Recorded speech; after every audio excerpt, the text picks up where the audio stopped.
All right, taco salad, let's go. I'm doing black beans. I don't drain and rinse. The salad shells I'm using, so cute. These are my favorite. I can always find them at my local Jewel. I just put garlic powder and some onion into the beans to saute.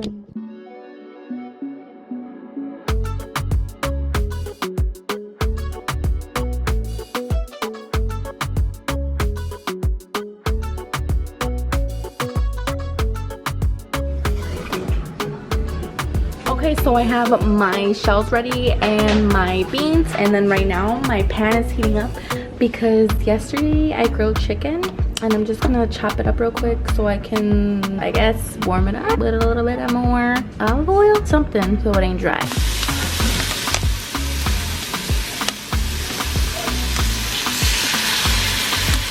Okay, so basically here are all my ingredients and me filling this bowl. My grandma had this dip, and I'm just gonna put this in hers and a little extra zhuzh, and that's it.